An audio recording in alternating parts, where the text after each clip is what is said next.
Vous avez écrit une lettre aux bonnes résolutions. Ah, il en faut, hein. Il en faut. Bon, j'ai mis un petit string tigre pour écouter Alix aujourd'hui, mais j'ai écrit aux bonnes résolutions.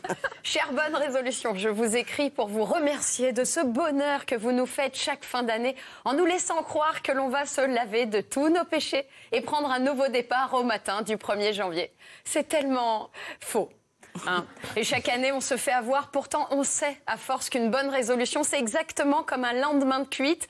Quand le crâne pris dans un étau et le cerveau qui essaye de sortir par les yeux, on se jure que cette fois, c'est fini, qu'on ne boira plus jamais. Pour une semaine plus tard, commander son 6e mojito afin de faire passer les 3 pommes de l'apéro. Franchement...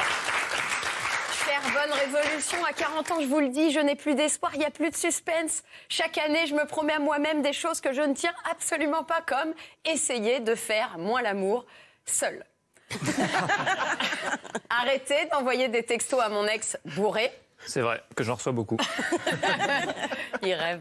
Mieux dormir pour économiser. Oui, parce que 2 heures de sommeil en moins égale 25 grammes de fond de teint en plus. Et comme beaucoup de femmes, faire plus de sport. Voilà, sachant que le seul que je vais pratiquer, c'est encore la lutte en période de solde ou éventuellement la course à pied quand il y a une offre spéciale sur la pâte à tartiner dans une grande surface. Et pourtant, chaque année, je me le dis, il faut que je me mette au sport. Le problème, c'est que j'achète un survêt, une paire de baskets et c'est bon, dans ma tête, j'ai déjà fait la moitié du boulot. Et l'autre moitié, bah, on verra plus tard. Hein. Et enfin, dernière bonne résolution, croire en au moins une résolution du gouvernement sans se marrer. Voilà. Par exemple, j'ai bien aimé la bonne résolution de Macron de plus taxer les riches. De leur côté, les gilets jaunes, à la base, étaient plus partants pour des bonnes révolutions. Mais au mieux, elles deviendront des résolutions à l'Assemblée. Donc, autant dire que celle-ci aussi risque de tomber à l'eau.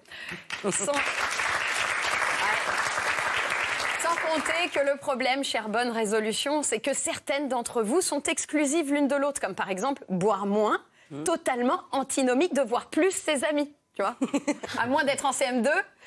Alors pareil pour sortir moins le soir et rencontrer quelqu'un. Hein, soyons réalistes, il est assez rare de tomber sur l'âme sœur au détour de sa salle de bain ou sur le trajet entre la cuisine et la salle à manger qui, je le précise, sont une seule et même pièce puisque j'habite à Paris. Et puis, chère bonne résolution, dites-vous bien que vous n'êtes que le résultat des 8 jours qui ont précédé la nouvelle année. Le Noël en famille, le Noël avec la belle famille, le Noël des copains, le Noël des petits, le pré-réveillon, le réveillon, l'after-réveillon. Bref, une semaine où j'ai l'impression de vivre en permanence dans le banquet final d'Astérix et de devenir Obélix au sein d'un grand open bar où tout est à volonté, sauf ma propre volonté. Voilà. Un marathon d'apéro de 190 heures au cours duquel on dissout à coups de trous normands les kilos de gras qu'on nous fait ingurgiter de toutes parts. Alors évidemment qu'après ça, on n'a qu'une envie, c'est de recommencer à zéro. Bah ouais, parce que sinon, autant vivre en permanence avec une perfusion de beurre, d'alcool et de sucre. Et puis...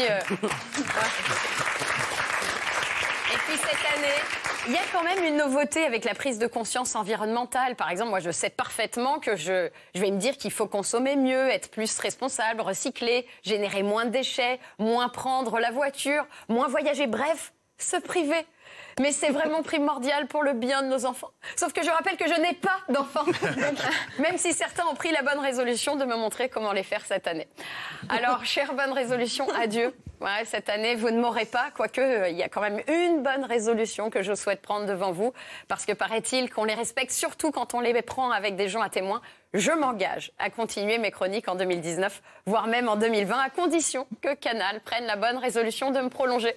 Voilà, et l'avantage, c'est que contrairement au sport, c'est que je promets de ne pas vous faire suer. Comment t'as passé